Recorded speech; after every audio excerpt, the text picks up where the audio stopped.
Queen was really the one who fought to keep the door to the Sussexes open. Now, we do know that King Charles III has plans for a much more slimmed-down monarchy. He wants to cut back costs. He really wants to modernise the royal family as far as the official aspect of the monarchy is concerned. And he has shown very little patience for members of the royal family who don't toe the line. He was the one who very much pushed to have his brother, Prince Andrew, sidelined after he was embroiled in the Jeffrey Epstein scandal.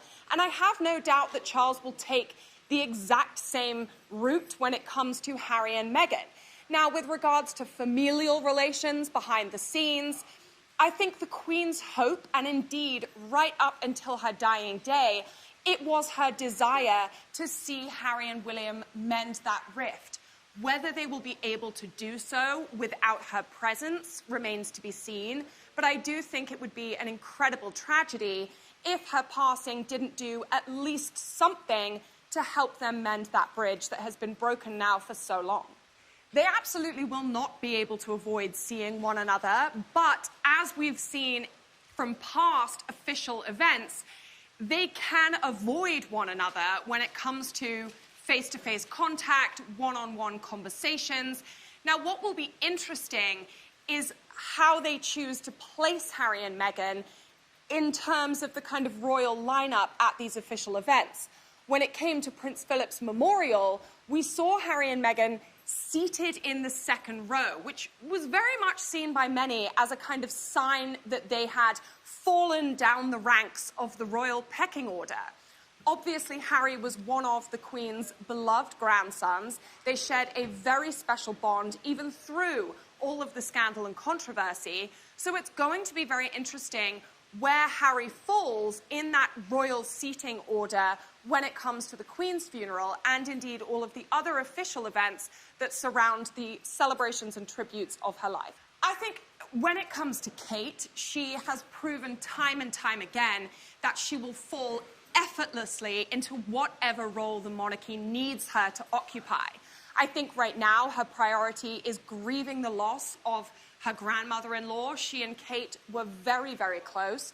She's also going to want to ensure that William has the freedom to go about not only supporting his family as a grandson and as a son, but also that he can fulfill that role of the heir. So Kate, as she demonstrated when everyone else rushed up to Balmoral, Kate will be ensuring that the children are looked after, that they are able to go about their day-to-day routines as normally as possible, ensure that they aren't affected by the world's scrutiny on the royal family right now, and I have no doubt that she will do that effortlessly. Now, when it comes to Meghan, she's probably going to play a similar role in terms of the supportive spouse, but I think that her position will be much more behind the scenes than Kate, because the truth of the matter is Harry and Meghan no longer occupy official royal roles. They will therefore have much less to do with the public-facing aspects of the Queen's celebration and tribute processes. These days leading up to the funeral are going to be fairly jam-packed. Now, the funeral will take place 10 days after the Queen's passing, so it will take place on September 19th at Westminster Abbey. It is going to be an absolutely incredible affair. We expect foreign dignitaries, world leaders from across the globe to attend, including the likes of President Joe Biden, his wife Jill, former President Barack Obama, his wife Michelle.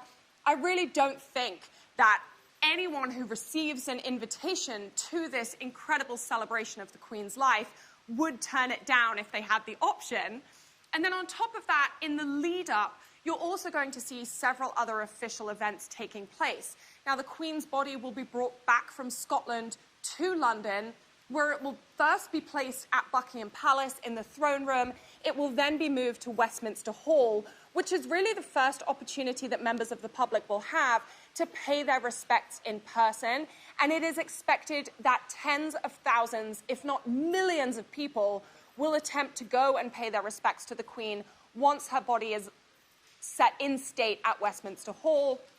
After the funeral takes place, the Queen's body will be laid to rest at the King George VI Memorial Chapel at Windsor Castle, alongside her late husband, Prince Philip.